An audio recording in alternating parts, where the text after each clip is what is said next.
This trend of dopamine detox challenges doesn't work. It needs to stop. It's butchering the whole point of a dopamine detox and it's spreading the wrong message. If you are someone that truly wants to improve yourself, you might already know what I mean. But in case you don't, I will explain in this video. So I'm assuming you've tried a dopamine detox, but in case you haven't, it's when you decide to restrain yourself from overstimulating dopamine spiking habits for a certain period of time. You basically go like 1 week without things like these, and instead you try to focus more on things like these. And what this does to you is basically that it resets your dopamine system. Because when we overstimulate ourselves, like we tend to do in today's world, the dopamine in our body gets depleted and we start getting much lower amounts of dopamine overall. This is unfortunately very bad because you need to have a certain amount of dopamine circulating in your body to be healthy. Actually, the higher your dopamine baseline is, in other words, the more dopamine you have in your body, the happier and more motivated you are. And every time you get these spikes, like you do from these overstimulating habits, your baseline gets a little bit lower. And when you do a dopamine detox, you allow your baseline to rise again. And to a certain degree, you reset your destroyed overstimulated system back to normal. So it's obviously a good idea to do a dopamine detox. But like with many other things, I have a problem with it, at least with the way people tend to present it. And my problem with it is that it gives you the impression that this lifestyle should be temporary. Now hear me out. I think average people might try a dopamine detox and think it's not sustainable. It's not possible to keep that going throughout your life.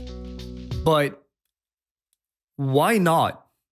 Why not? I am yet to hear a good argument. At this point, I am literally living proof that it's possible, and I think a lot of people watching this channel and a lot of people on self-improvement are exactly the same. They've managed to quit all these things permanently. I mean, I understand if you want to watch an episode of that TV show that you like every now and then, or maybe watch some YouTube videos here and there, although I personally think you should avoid it unless it's for learning purposes. But this life that you get to try out for a week when you dopamine detox, it's still what you should strive for. No question about it. Even if you want to watch some YouTube every now and then. And these average people that go for a detox, they go right back to their old habits afterwards, and in the end, nothing has changed. And that's why we have to remember, we are not average. We persist. We take it to the next level. We learn to quit these bad habits completely, or at least we work towards it. Otherwise, you know what happens? Actually, if you have tried a dopamine detox more than once, I bet you do know. After the detox, the bad habits slowly creep up again. And after a month or two, you feel really overstimulated again, and you think, damn, I need a detox again. And then it becomes a loop, a vicious circle of bad habits stacking up, and then you dopamine detox. And then it just goes like that over and over again. This is my problem with the concept of dopamine detoxing. People treat it like an experience. It's a thing that people try to be good for a week and then go back to mediocrity. Don't do this. If you're going to do a dopamine detox, which might actually be a great idea for you and probably is, then do it with the goal in mind to really work on quitting these habits. Because otherwise, in the end, you will have earned nothing. You will simply just have tried being good and then gone back to being bad. I've said this before, dopamine detoxing should be a tool that helps you build the habit of self-restraint and discipline so that when the detox is actually over, you're able to pass on these temptations instead of going back to them. Now, I think you understand that I'm not saying that dopamine detoxing in itself is bad. This is actually something I recommend doing if you haven't tried it. I'm simply saying I think we got it backwards and we're using it wrong. We're using it as an experience, as something we try out, as a challenge instead of a tool. I've seen many YouTubers do a dopamine detox, and the whole video is presented like they're doing the dopamine detox challenge. And afterwards, they're like, yeah, this was good. I feel great. I recommend you try this challenge. Now, that's the real reason your way of dopamine detoxing doesn't work. It's kind of like trying a challenge to work out for a week and then go back to not working out at all. It won't have any long-term impact whatsoever. It's never the attractive answer, it's never the fun answer that you want, but in the end, it's all about building the proper habits and then staying persistent. And dopamine detoxing is literally you trying out a life without bad habits and with good habits, but then throwing that all away after a week and just going back to your old way of living. Or at least, that's what dopamine detoxing is being shared as nowadays, and it's wrong. It needs to stop.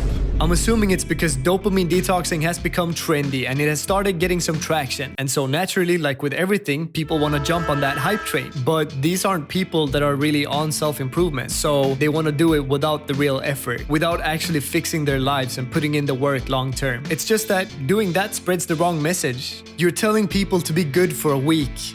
You're giving people the fish, not teaching them how to fish. And I will have you know, I've been killing it with that lately. So now I've been sitting here for a minute just bashing how people perform their dopamine detoxes. But how would you do a dopamine detox ideally, according to me?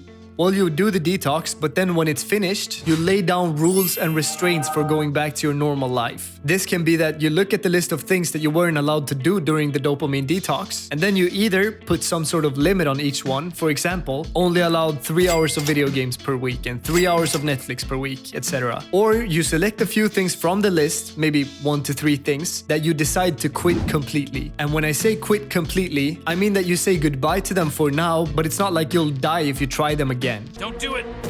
Alcohol is a good example for me. I don't drink. I don't see myself as a person who drinks. I quit about a year ago, and before that I had started doing it less and less over a period of time. But over this last year, there have been 2 occasions where I've had something to drink. For example, I had a drink on my birthday. Now it's been months since I tasted alcohol, and I'm starting to even dislike the smell of it. And what the hell is that smell? My point is, you say goodbye to these things as habits. And to do this, you really need to quit them fully for a while. Probably through cutting down on them more and more for some time and then quitting completely. So, I hope you have a better understanding of dopamine detoxing by now and that you will do it correctly the next time you try it. Because as I said, I'm not trying to tell you to not do it. It's actually something that might help you a lot on your journey. Dopamine detoxing is even one of the steps on my 5-step process for long-term improvements. This process is something I can show you. I can actually take you through all the steps personally. I currently offer anyone that wants to grow and improve a completely free 30-minute call. It's a one-on-one call where I will take you through this process and we dive into your challenges and goals. I will help you move forward from where you're at and I'll point you in the right direction. If this sounds interesting to you, click the link in the description and fill out the short form. After that, I'll contact you shortly. I'm excited to talk, brother. Until then, earn your sleep. And by the way, subscribe to my channel. It really helps me out. Please and thank you.